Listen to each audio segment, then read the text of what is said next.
We're going to head to break here on Good Morning Kentuckiana, the Saturday edition. I want to give a shout out to some of the people that helped put this program together. You see Grace and I, we welcome you here, but also our director this morning is Katrina. Matt is our producer, and the ever-present Joe Federle is in E&G and editing this morning. That's me. That's one of the reasons why we love Reed Yadon so much, because he wants to give credit to everybody.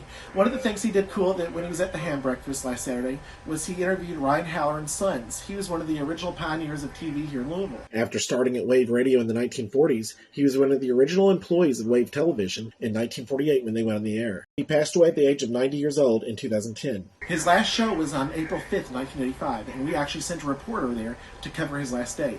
The mayor of Louisville and the county judge executive were actually there. So here's Reed Yadon's interview with Ryan Halloran's sons, followed by the report of their dad's very last day on TV. What a festive occasion. Everybody is energized this morning. First morning of fall. This is Kentuckiana's gathering place every Saturday morning. We're glad you're here. I've got a real surprise.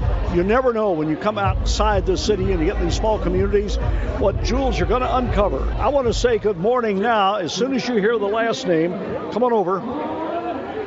Your last name happens to be? Halloran. Halloran. This is Ryan Halloran's sons. Yeah. You are Paul. Mike. Paul. And you are Mike. Mike, yes. You look just like your dad. Thank you. I will take that. A little sweatier than my dad ever looked right now. I'm sure a lot of you watching say, oh, I remember him.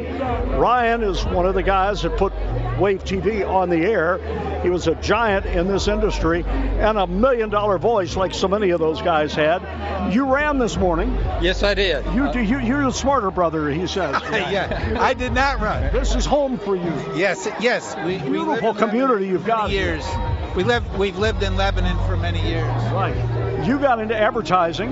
Yeah, I got into advertising and marketing soon after I realized I wasn't going to be a lawyer, and spent my career there. So. It was an honor to meet you. Your dad is a giant in the industry. I always respected you very greatly. Yeah, I was a snot-nosed kid when he was in the day, but I appreciate it nevertheless. Okay, a lot of fun here this morning. As we close up here, I want to say one thing. It was a pleasure to meet Ryan Halloran's son. I'm by no means in his league. I stand on his and a lot of other shoulders. These guys were the ones that made TV in Louisville. Bunch of them from our station. Milton Metz, Kaywood Ledford, Van Vance, Jim Walton. The list goes on and on. They're giants. We're here because of them.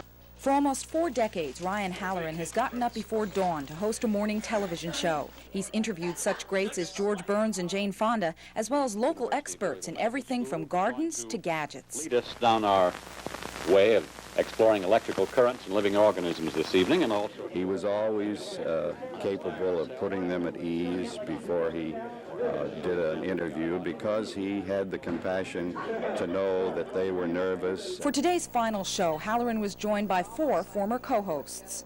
I've been treated very kindly over the years. Well, you've been a very kind person. What do you think will be missed by the viewing audience? Someone to talk to who will listen. But I'll always remember Ryan as kind of the guy that herded us all together, got us on, got us off. At the end of today's show, Halloran was honored by the city and county government. Do by here proclaim April 5, 1985 as Ryan Halloran Day. Well, thank you very much. There are always people I wish I had a chance to interview, but no, I'm fortunate, I'm sure, in being able to say that I really have no pronounced regrets. Halloran plans a quiet retirement to do some traveling, reading, gardening, and fishing. He also says he'll fire off a few letters to the editor every now and then. Some say old newsmen can never really retire. There's too much newsprint in their blood. Elaine Lipe, Action 11 News. I'm 2 things I did not expect to be. I'm nervous and I'm a little emotional. Ryan Halloran spent his last hour on the air reminiscing. He says he's seen a lot of changes during his 39 years in radio and TV.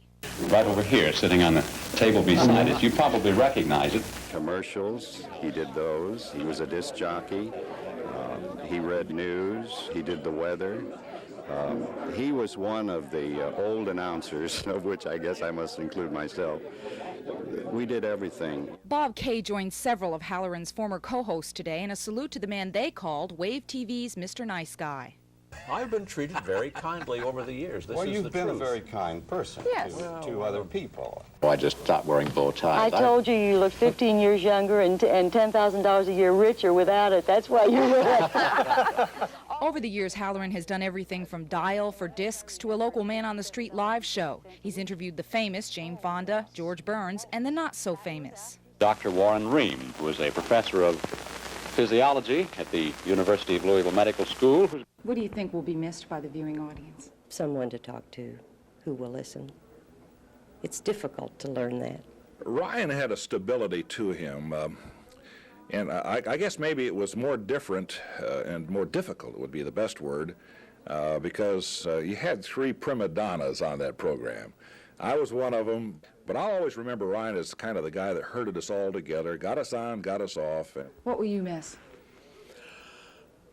This, being able to express an opinion and have a lot of people hear it, I suppose. I'll probably be very boring to my grandchildren. Halloran plans a quiet retirement, doing some fishing, reading, traveling, gardening, and writing.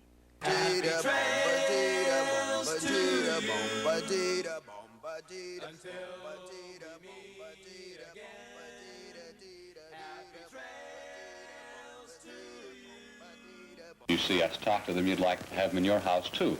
Right over here, sitting on the table beside us. You probably recognize it as a Westinghouse electric roaster, and of course that's exactly what it is. It's got a lot of conveniences. I don't know that we should spend our time talking to you people who make a career of feeding families. This is the top, and it has a look-in lid. The cookbook comes with it. You take that out, of course, before you do the cooking.